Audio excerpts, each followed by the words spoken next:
नमस्कार, डॉक्टर डिम्पल जागी चैनल में आपका स्वागत है। आज हम इस वीडियो में बेटा जी कक्षा 12वीं का जो आपकी आरोह पुस्तक है उसमें गद्य खंड है, उसका एक पाठ है शिरीष का फूल, उसको सीखेंगे। किसने लिखा है? हजारी प्रसाद द्विवेदी जी ने। समझ में आ गई बेटा आपको? ठीक है, तो इस चैप्टर के माध्यम से जो लेखक हैं हजारी प्रसाद द्विवेदी जी, उन्होंने बहुत सारों की तुलना की है, यानी एक फूल के माध्यम से ये बताया है कि कौन किसके जैसा है। तो तुलनात्मक अध्ययन इसमें किया गया है। तो ये चीज आपको समझ आ गई। और एक चीज और आपको बता देती हूँ, अगर अभी तक आपने चैनल को सब्सक्राइब नहीं किया है तो सबसे पहले चैनल को सब्सक्राइब जरूर करें। ठीक है बेटा, तो चलिए चैप्टर को हम आगे बढ़ाते हैं। तो ये क्या है चैप्टर? एक ललित निबंध है। शिरीष का फूल जो चैप्टर है ये एक ललित निबंध है, और लेखक जहां पर बैठकर लिख रहे हैं वहां चारों ओर शिरीष के कर्णिकार और आरगवध, जिसको अमलताश के नाम से भी जाना है, उसके पेड़ हैं चारों तरफ। तो चारों तरफ उस तरह के पेड़ हैं, तो उन पेड़ों को देखकर, उन पे लगे फूलों को देखकर जो लेखक हैं वो एक दूसरे से तुलना कर रहे हैं, और उसकी तुलना उन्होंने नेताओं से भी की है। ठीक है, बहुत सारे लेखकों और कवियों से भी की है। तो इसमें आगे आपको बताएंगे सारा चैप्टर में। तो यहीं से शुरू करते हैं कि चारों तरफ जहां पर लेखक बैठकर लिख रहे हैं वहां शिरीष के, कर्णिकार के, आरगवध के और अमलतास के वृक्ष खड़े हुए हैं। आरगवध पलास की भांति, पलास समझते हो? पलास एक पौधा होता है, तो उस पलास पर भी फूल लगते हैं। तो उस पलास के फूल की भांति 15 से 20 दिन खिलता है, यानी आरगवध के ऊपर जो खिलने वाला फूल है वो 15 से 20 दिन ही खिलता है। अब लेखक ऐसा कहते हैं कि कबीर को 15 दिन लहकना अच्छा नहीं लगता, 15 दिन खिलना पसंद नहीं है। मतलब कोई भी काम किया और 10 दिन 15 दिन वाहवाही हुई, उसके बाद वो लुप्त हो गया, ऐसा कबीरदास को पसंद नहीं है। ठीक है, इसलिए वो क्या कहते हैं, उन ऐसे लोगों के बारे में कहते हैं, 10 दिन फूला फूल के खंखड़ भया पलास। यानी क्या बोला इन्होंने? 10 दिन फूला फूल के खंखड़ भया पलास, यानी 10 दिन तो बहुत जोर शोर से प्रसिद्धि पाई, ख्याति पाई, और 10 दिन बाद कैसा हो गया? वही खंखड़ का खंखड़। किसकी भांति? पलास की भांति। ठीक है, तो इसलिए 10 दिन उनको खिलना पसंद नहीं है। और फिर वो क्या कहते हैं ऐसे लोगों के लिए कि इनसे भले तो क्या है, ऐसे दुमदारों से तो लंडूरे भले। यानी 10 दिन ख्याति प्राप्त करो, उससे तो लंडूरे भले, यानी ख्याति ही ना मिले। समझ में आ गई आपको? लंडूरे किसको बोलते हैं? बिना पूंछ वालों को, कि ऐसे दुमदारों से, ऐसी पूंछ से तो लंडूरे भले, यानी बिना पूंछ वाले। ठीक है, समझ में आ गई आपको? तो इसलिए कबीर को 10 दिन 15 दिन जो खिलते हैं वो पसंद नहीं आते, जो लोग प्रसिद्धि प्राप्त करते हैं वो उनको अच्छे नहीं लगते। अब 10 दिन 15 दिन खिलने वाला पौधा या फूल कौन सा है? किसका है? पलाश का है। यहाँ तक समझ गए? अब आगे उन्होंने शिरीष के फूल को बोला है कि शिरीष वसंत ऋतु से आषाढ़ से लेकर भादो तक फूलता है। यानी जो शिरीष का फूल है वह वसंत ऋतु से शुरू होता है, आषाढ़ चलता है और भादो तक वो चलता रहता है। यानी विपरीत स्थिति में भी वह धैर्यशील बना रहता है, अपने धैर्य को नहीं खोता। अब वसंत ऋतु में तो बहुत अच्छा मौसम होता है, खिलता है, चलो अच्छी बात है, लेकिन आषाढ़ में और भादो में तो बहुत गर्मी हो जाती है, तो वो फिर भी खिला रहता है, यानी लंबे समय तक खिलने वाला फूल है। ठीक है, तो इसलिए उन्होंने क्या बोला है कि वह विपरीत स्थिति में भी, परिस्थिति में भी अपने धैर्य को नहीं खोता। ये नहीं है वसंत ऋतु है तो खिल गया, जैसे ही ऋतु समाप्त हुई टूटकर बिखर गया, तो ऐसा फूल नहीं है। किसका? शिरीष का। कैसा है? धैर्यशील है और विपरीत परिस्थितियों में भी वह खिला रहता है। अब संस्कृत साहित्य में इसकी कोमलता का वर्णन किया गया है, यानी इसको कोमल, इसकी कोमलता का वर्णन किया गया है संस्कृत साहित्य में। जैसे कि मान लीजिए अगर उसने, लेखक ने, कौन है? कालिदास है मान लो, उन्होंने अपनी रचनाएं की हैं, तो उनकी जो नायिका है उनके कानों में कर्ण फूल, वो शिरीष के फूल को मानो उन्होंने कल्पना कर लिया, तो कोमल रहा होगा तभी तो उन्होंने अपनी नायिका के कानों में उसको डाला है। अगर कठोर होगा तो वो अपनी नायिका को वजन कैसे दे सकते हैं? समझ में आ रही है ना आपको ये चीज? ठीक है, तो संस्कृत साहित्य में इसकी कोमलता का वर्णन किया है। लेखक कोमलता एवं कठोरता का समन्वय करते हैं। जबकि हजारी प्रसाद द्विवेदी जो लेखक हैं वो इसकी कोमलता की भी चर्चा करते हैं और इसकी कठोरता की भी चर्चा करते हैं, क्योंकि फूल जब हम बोलते ही हैं तो ये हमें कोमल लगता है, फूल की बात करें तो कोमलता अपने आप आ जाती है। लेकिन चूंकि विषम परिस्थितियों में भी अगर अडिग है, खड़ा रहता है, दृढ़ रहता है, तो वह उसकी कठोरता का वर्णन है। समझ में आगे बेटा इतनी आपको। भीषण गर्मी, विपरीत परिस्थिति में भी यह आनंदित रहता है, यानी खिला रहता है, फूला रहता है। कौन फूला रहता है? शिरीष का फूल। ठीक है, तो इसलिए इसकी तुलना कालजयी अवधूत से की है। लेखक ने शिरीष के फूल की तुलना कालजयी अवधूत से की है। कालजयी का अर्थ होता है काल पर विजय प्राप्त कर लेने वाला, और अवधूत का अर्थ होता है सन्यासी। ये बात समझ में आ रही है आपको? ठीक है। अब जो सन्यासी होते हैं वो कैसे होते हैं? वो सुख और दुख में एक जैसे होते हैं, यानी दुख देखकर जल्दी घबराते नहीं और सुख में बहुत ज्यादा खुशी नहीं होते। इसलिए शिरीष के फूल को उन्होंने कालजयी अवधूत की संज्ञा दी है। ये प्रश्न भी आ जाता है एग्जाम में कि शिरीष के फूल को कालजयी अवधूत क्यों कहा गया है। समझ में आ गया आपको? ठीक है, तो ये प्रश्न भी बन जाता है कि यहाँ पर इनके अब क्यों बोला है अवधूत इन्होंने, कि फलों की जो पकड़ है वो बहुत मजबूत होती है, यानी जो इसका फल है वो बड़ी मजबूताई से डाली पर चिपका होता है। उसकी तुलना फिर किससे की है? नेताओं से की है, कि इसका फल तब तक उस पर चिपका रहता है जब तक नए फल आ जाते हैं, यानी बाकी पेड़ों पर और नए नए फल आ भी जाते हैं, चले भी जाते हैं, फिर से आ जाते हैं, लेकिन शिरीष के पेड़ के ऊपर जो लगा हुआ फल है वो वहीं पर जमा रहता है। तो इसकी तुलना नेताओं से की है। जो कैसे नेता हैं? जो जमाने का रुख पहचानते नहीं है। अभिप्राय कहने का क्या है कि जब तक नए लोग आकर उनको धकियाकर नहीं निकालते तब तक वह अपना पद छोड़ने को राजी नहीं होते।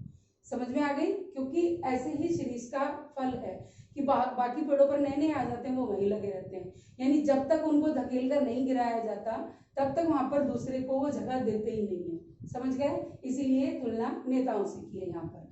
ये बात समझ में आ गई आपको? ठीक है, फिर आगे लेखक दोनों पीढ़ियों के विषय में सोचते हैं। दोनों कौन सी पीढ़ियों के विषय में? कि जो एक है और फिर उसका आगे परिणाम, उन दोनों चीजों के विषय में सोच रहे हैं कि फल लगने का भी और झड़ने का भी, यानी जो फल लगा है उसका झड़ना संभव है, यानी अगर इंसान पृथ्वी पर आया तो मृत्यु निश्चित है। समझ में आ गई? ऐसे ही पेड़ों पर अगर फल लगे हैं तो उनका झड़ना भी निश्चित है। तो काल देवता क्या करते हैं? सबको निगल लेंगे।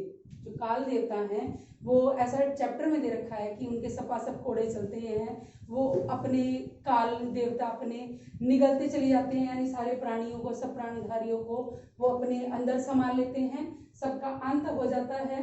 लेकिन ऐसी स्थिति में भी जो मूर्ख होते हैं कुछ, वो मूर्ख क्या सोचते हैं कि यदि हम जमे रहेंगे तो काल की आंख से बच जाएंगे, यानी अगर हम एक जगह पर टिके रहे तो काल की दृष्टि से हम बच जाएंगे, ऐसा मूर्ख लोग सोचते हैं। ठीक है, जबकि ऐसा है नहीं, क्योंकि गतिशीलता जरूरी है कि अगर आप गतिशील रहेंगे तो शायद एक बार को आप बच जाएंगे।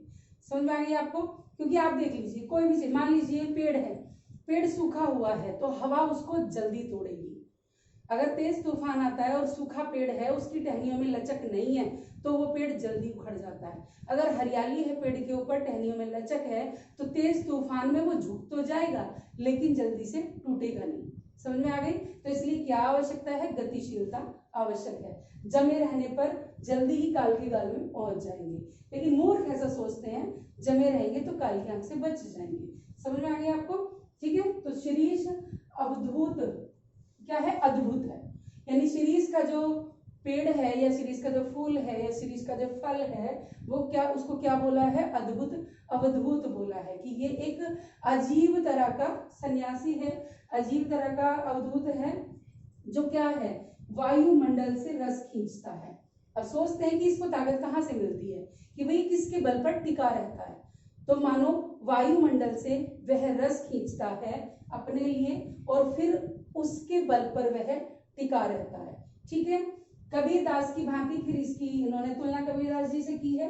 वो कहते हैं कि कबीर की भांति मस्त रहता है, बेपरवाह रहता है, सरस और मादक बना रहता है, अनासक्त है, यानी किसी में आसक्ति नहीं है, एक योगी की भांति रहता है, ठीक है। और रस कहाँ से प्राप्त होता है? आकाश से। समझ में आ गई आपको? मानो उसकी तरंगों से, उसकी किरणों से यह रस खींचकर अपने आप को शक्तिशाली बनाता है, मजबूत बनाता है और अपने आप को स्थापित रखता है, टिकाए रखता है, ठीक है। वाल्मीकि और वेद व्यास को भी शिरीष की भांति ही बताया गया है। ये बात समझ में आ गई? शकुंतला के माध्यम से हृदय की सुंदरता का वर्णन किया गया है। यानी जो कालिदास हैं उन्होंने एक संस्कृत में उन्होंने एक बुक लिखी है, शकुंतला अभिज्ञान शाकुंतलम, ठीक है। तो अब उस बुक में जो खूबसूरती का वर्णन है, सुंदरता का वर्णन है, वो शकुंतला उन्होंने नायिका के रूप में रखी है। तो मानो लेखक कहता है कि कबीर का मन सुंदर है, इसलिए उन्होंने इतनी खूबसूरती नायिका के माध्यम से उस जो अभिज्ञान शाकुंतलम है उसमें बिखेरी है। समझ में आ गई? ठीक है। तो वो कहते हैं कि मानो हृदय की सुंदरता का वर्णन उन्होंने उस नायिका के माध्यम से कर दिया। यूं तो राजा दुष्यंत ने भी शकुंतला का चित्र बनाया है, जबकि उनका उसको क्या बोलते हैं, प्रेमी कहा जाता है। राजा दुष्यंत जो हुए हैं, शकुंतला से उन्होंने प्रेम किया, लेकिन फिर भी उसके बाद भी वो कर्ण फूल लगाना भूल गए, यानी कानों में शिरीष का फूल डालना वो भूल गए। समझ में आ गई आपको? उन्होंने बाहरी सुंदरता का वर्णन किया है। ये समझ रहे हैं? सुंदरता दो तरह की होती है, एक आंतरिक होती है, एक बाहरी होती है। अगर आंतरिक खूबसूरती है तो उसके द्वारा किए गए कर्म में सुंदरता अपने आप आएगी। अगर आप बाहरी मन से कोई काम करते हो तो वो अलग दिखेगा। ऐसे काम का भी तरीका देख लीजिए, जो काम मन से किया जाता है उसे हम बहुत अच्छा करते हैं, जो हम दूसरे द्वारा डाला हुआ जबरदस्ती करते हैं उसमें वो बात नहीं आती। समझ में आ गई बेटा? तो इसलिए उन्होंने बोला दुष्यंत ने भी चित्र बनाया है, लेकिन शकुंतला के कानों में शिरीष का फूल डालना वो भूल गए, ठीक है। अब जो कवि हैं वो कैसे होते हैं? सुख और दुख में भी अनासक्त रहकर जीवन का रस निकाल लेते हैं। यानी जो कवि होते हैं वो सुख में भी और दुख में भी, दोनों में कैसे होते हैं? अनासक्त होते हैं, यानी आसक्ति उनकी किसी में ज्यादा नहीं होती। इसलिए अपने जीवन जीने की कला को, कौशलता को वो आसानी से खोज लेते हैं, आसानी से उसका रस निकाल लेते हैं जीवन जीने का, ठीक है। बाह्य और आंतरिक सौंदर्य जिस कवि की रचना में होता है, सही मायने में वही पूर्ण कवि कहा जाता है। ये बात समझ में आ गई? पूर्ण रूप से कवि किसको बोला जाएगा? जिसकी बाह्य और आंतरिक दोनों में, यानी रचनाओं में जो दोनों सुंदरताएं नजर आए, वही सही मायने में पूर्ण कवि कहलाया है। जिसमें कालिदास और बहुत सारे, सुमित्रा नंदन पंत, हजारी प्रसाद द्विवेदी और कितने सारे आप ले सकते हो इसमें, ठीक है। ये सारे कवि और लेखक ये इसमें आते हैं। चैप्टर में नाम दिए बहुत सारे लेखकों के, बहुत सारे कवियों के, यानी उन सभी को इन्होंने इनकी संज्ञा दी है। ये बात समझ में आ गई बेटा? अब आगे उन्होंने बोला है जो चैप्टर का सार निकल के आता है, जहां ले जाकर इन्हें ये पाठ रोकना है, जिसके लिए इन्होंने इतना बड़ा ये लिखा है ललित निबंध, वो क्या है? अब वो कह रहे हैं कि फूल अन्य वस्तु को दिखाने का एक इशारा है। अब वो अन्य वस्तु कौन सी है वो लास्ट में लाकर इन्होंने डाली है। समझ में आ गई आपको कि फूल एक अन्य वस्तु को दिखाने का एक इशारा है कि जिस समय हमारे देश में, ठीक है, जब लूट पाट हो रही थी, मारकाट थी, अत्याचार था, अंग्रेजों के गुलाम थे, उस ऐसी स्थिति में भी मानो एक बूढ़ा इंसान टिका रहा। समझ में आ रही है आपको? बूढ़ा इंसान कौन है? वो महात्मा गांधी, ठीक है। कि उन सबके खिलाफ, किन सबके? पूरा ग्रुप एक तरफ था और अकेला बूढ़ा इंसान वो टिका रहा, उन सबके खिलाफ उसने पूरी टक्कर ली। तो उसे ही इन्होंने शिरीष की तरह, शिरीष की संज्ञा दी है। और शिरीष की भांति वह ना किसी से डरा, बल्कि सबका उसने डटकर सामना किया। अब शिरीष की भांति कैसे किया? जैसे शिरीष का फूल गर्मी में भी खिलता है, सर्दी में भी खिलता है, ऐसे ही जो गांधी जी हैं उन्होंने विपत्ति में भी, यानी विषम परिस्थितियों में भी लोगों का डटकर सामना किया, अंग्रेजों का सामना किया, डरे नहीं, ठीक है।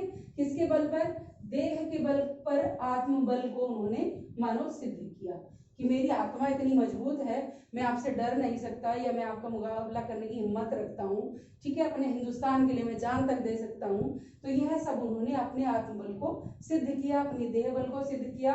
और उन्हें भी ताकत कहाँ से मिली? ऐसा मानते हैं लेखक, ऐसा मानते हैं कि शायद वह बुजुर्ग भी कहाँ से ताकत लेता था? मानो वायुमंडल से। किसकी भांति? शिरीष के फूल की भांति। ये बात समझ में आ रही है आपको कि वह वायुमंडल से मानो ताकत ग्रहण करते थे और उस ताकत के बल पर ही अंग्रेजों पर वो विजयी हुए। और दोनों भाव थे उनके अंदर, जैसे लेखक ने शिरीष में कठोरता और कोमलता का समन्वय किया है, ऐसे ही महात्मा गांधी में भी कोमल और कठोर दोनों भाव बराबर बने रहे। ठीक है, कठोर वो किसके लिए हैं? अंग्रेजों के लिए। क्यों? क्योंकि उनके खिलाफ उन्होंने युद्ध छेड़ा और उनको यहाँ से भगाने में पूरा योगदान दिया। ठीक है, उनको भगा कर ही छोड़ा। कोमल किस लिए हैं? हिंदुस्तानियों के लिए, क्योंकि उनको आजादी दिलाई। ठीक है, इतने संघर्षों के बाद उन्हें गुलामी से मुक्ति दिलाई। ये बात समझ में आ गई? तो दोनों भाव उनके अंदर बने हुए थे। तो अवधूत यानी महात्मा गांधी। अब वो महात्मा गांधी आज कहाँ हैं, यह सोचकर लेखक दुखी है। समझ में आ गया आपको कि ऐसा अवधूत, ऐसा सन्यासी जो विषम परिस्थितियों में भी टिका रहा, डटकर हर चीज का सामना किया, वो आज कहाँ है। यानी लेखक को ऐसा लगता है कि इस समय में आज भी एक ऐसे ही इंसान की जरूरत है। तो यह सोचकर वो दुखी है। ये बात समझ में आ गई बेटा आपको? चैप्टर समझ आया होगा? ठीक है, तुलनाएं की उन्होंने किस किस चीज की, वो मैं आपको बता चुकी हूँ और मैं आपको इसके क्वेश्चन आंसर भी बताऊंगी। लेकिन जैसा मैंने बोला है, जब जो हमारा चैनल है उसको आप सब्सक्राइब करें। धन्यवाद।